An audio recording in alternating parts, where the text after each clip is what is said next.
Hello नमस्ते साथीहरू।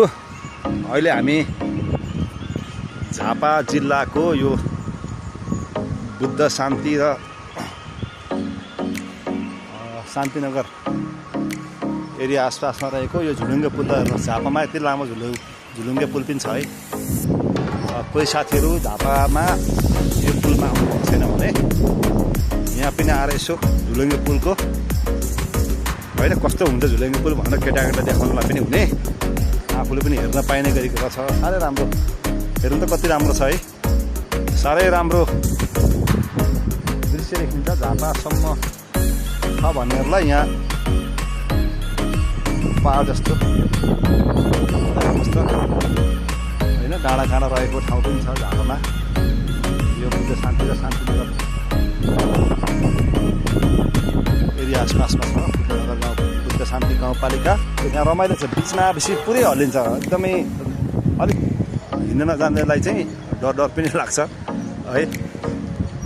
मैले चाहिँ यो झुलुङ्गे पुल जीवनको पहिलोचोटि स्कुल जाँदा लेगुवामा तरेको थिएँ। आज सेम लेगुवामा हिँडेकै पाराको भाइब आइरहेछ यहाँ। खोला ठुलो छैन, सानो छ। कति राम्रो फाँटहरू छ, बारी है। सुपारीहरू पनि छन्, सानसाना घर टौराहरू पनि छन्। रमाइलो छ, डाँडा काँडाहरू एकदमै राम्रो छ। यहाँहरूलाई यो देखाउँदा मोबाइल झर्छ कि भन्ने डर पनि छ। झरो भने त फेरि मुनि कता लोकतिर जान्छ होला।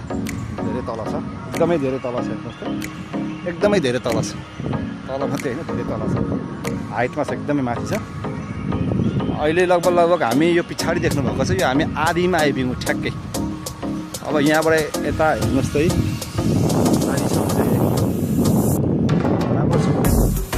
झुलुङ्गे पुलमा आएर यसो केटाकेटी घुमाउने र आफू पनि आएर अनुभव गर्नको लागि यहाँ त्यहाँ एउटा पिङ छ। त्यो पिङमा बसेर आधी ठाउँ छोड्दाखेरि चाहिँ यता तल यो भ्यू हेर्न पाइन्छ पिङमा बसेर भने। झुलुङ्गे पुलबाट चाहिँ यसो हल्का रमाइलो छुट्टीको दिन राम्रै रहेछ। यहाँहरूलाई पनि देखाउनु मन लागेर मैले यो भिडियो निकालेको हो। ल हेर्नुहोस् त, राम्रो पाखाहरू छ।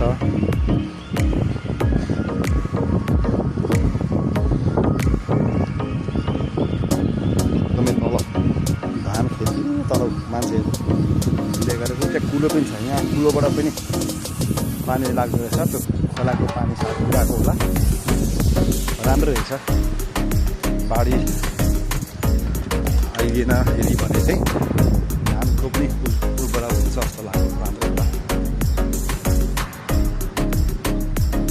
नेपालमा ठाउँ नभएको छ होइन, ठाउँको सदुपयोग गर्नलाई चाहिँ नपुगेको होला सबै। नभए यो यहाँबाट लगभग इन्डियाको ठुलो बजार नजिकै छ।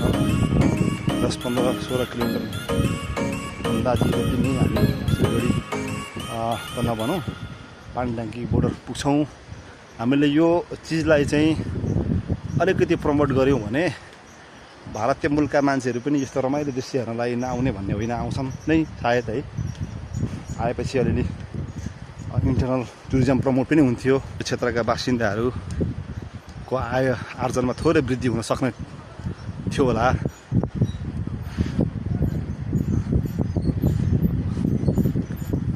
नेचुरल प्लस आर्टिफिसियल दुइटै रमाइलो। हरिया डाँडा काँडा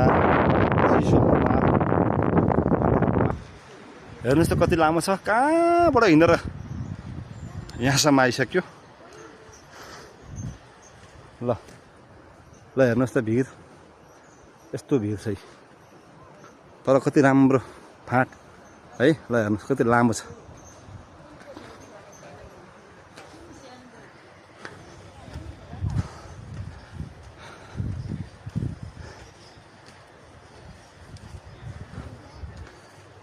अब लगभग हामी अन्त्यतिर यतापट्टि पारीबाट हिँडेर वारी आइपुग्यो यो नेपालको राष्ट्रिय झन्डा अनि यो यसको संरचनाको यसरी चाहिँ एकदमै मजबुत तरिकाले बनाएको छ ल हेर्नुस् यो झुलुङ्गे पुल एकदमै राम्रो छ है अब यो सुपारीहरू यहाँ प्राय चाहिँ यहाँको माटोमा चाहिँ सुपारी एकदमै राम्रो हो यता वारी पारी बुधबार यहाँ पनि सुपारी छ र यो शान्तिनगर एरिया पनि सुपारीहरू एकदमै रोप्ने गरेको पाइन्छ यहाँ अब केटाकेटी लिएर आउँदा यसो हैन रमाइलो पनि हुने अनि वारिपारी सानसाना पसलहरू पनि छन् अब हामी यहाँ त्यहाँबाट अब हामी यहाँ एकछिन थकाइ मार्छौँ ल हस् त